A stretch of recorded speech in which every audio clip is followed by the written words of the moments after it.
Hi, I am Mia Hewett, and you're watching Inside the Minds of Leaders. And today I have an incredible guest. Her name is Ithamar Urdaneta. Ithamar appears regularly on TV as a financial expert, including Telemundo, Univision, and she has a weekly segment called Eye on Your Wallet on 88.3 FM radio program here in South Florida. Ithamar used to be a high-level bank executive before the great economic crash of 2008.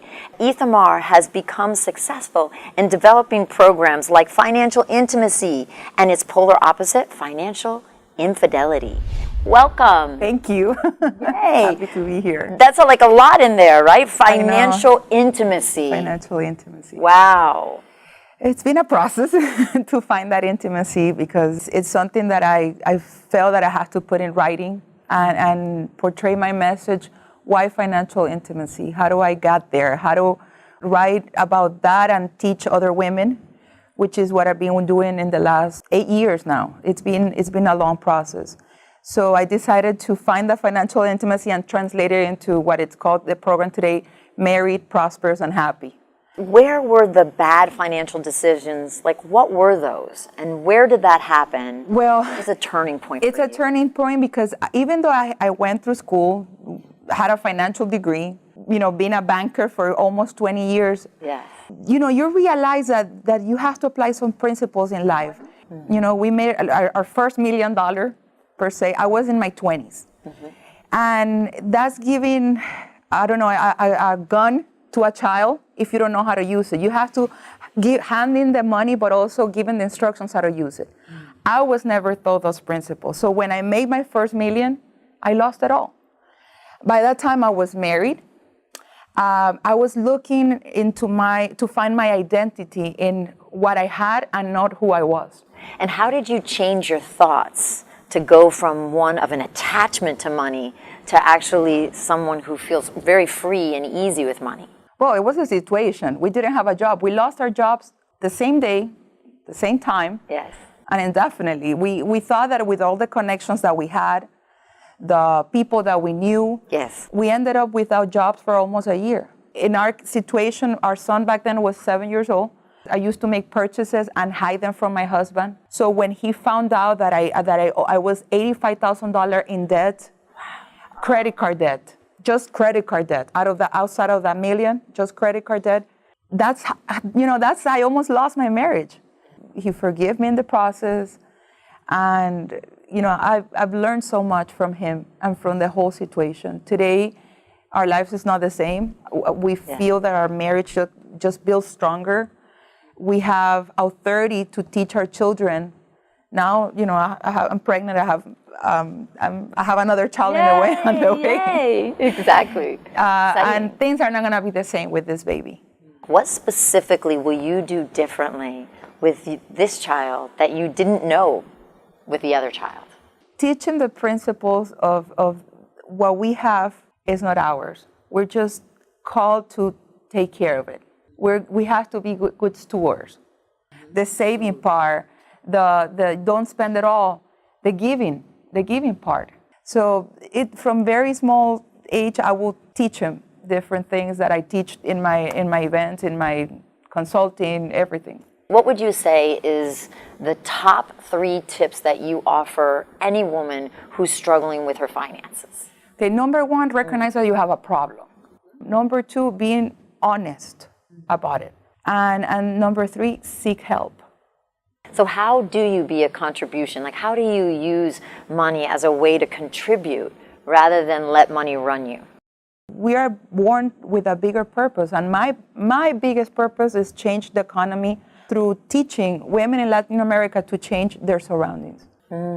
And teaching the principles and changing an economy. If you can change the economy of a country, how are you going to be remembered?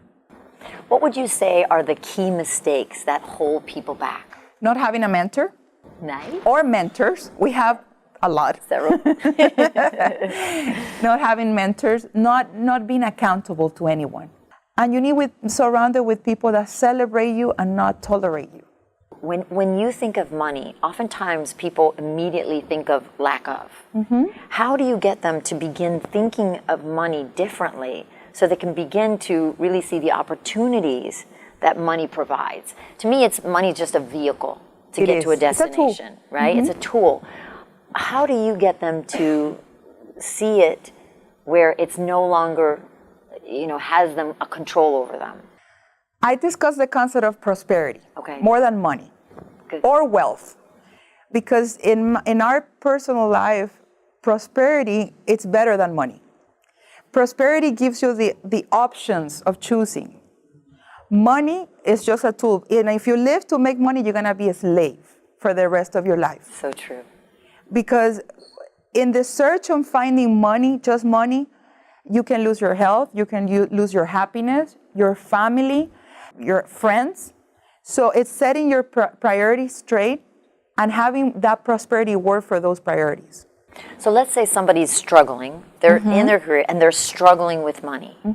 What is the first thing that you would tell them to begin doing? Okay, let's go to the root. Let's see what got you there. Why you're struggling. You lost your job, you got sick, you went through divorce. Okay, why you're there? Right. That's the number one thing. Yes. Okay, what do you need? You need to make more money. You need principles. You need a budget. You need to get out of your comfort zone. You need to be more creative, maybe create an idea, a business, a dream. Yes. Money is 20% knowledge, 80% behavior. Ooh, I love that. It's nothing more than that. You don't need to know a lot about money or how to make it happen in life. You need to behave differently. So Ithamar, before we leave today, give us your top tips on what our viewers can do to implement today to already become better, with their finances. What would that be? Set your priorities straight. What do you want in life? That's number one, because that's a destination. Number two, plan yourself. Have a budget or control your expenses, whatever you want to call it.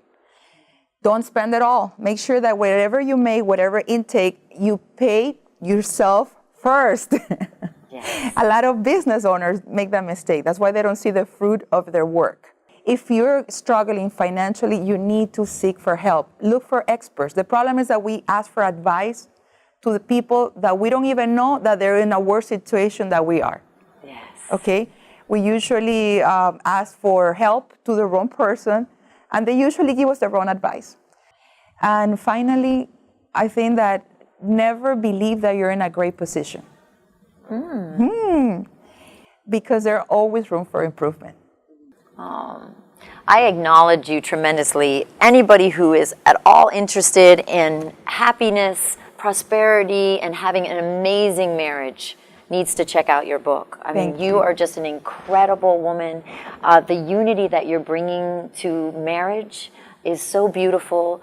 Using money as the tool and not really the destination is such an incredible change that everybody would love to have a part of, right? Thank you. So thank you so much for everything that you do, and who you are is incredible. Thank you. Thank you. Thank you so much.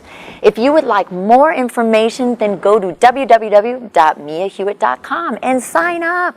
Join our community. You're going to receive free training, live promos, and special events not seen anywhere else.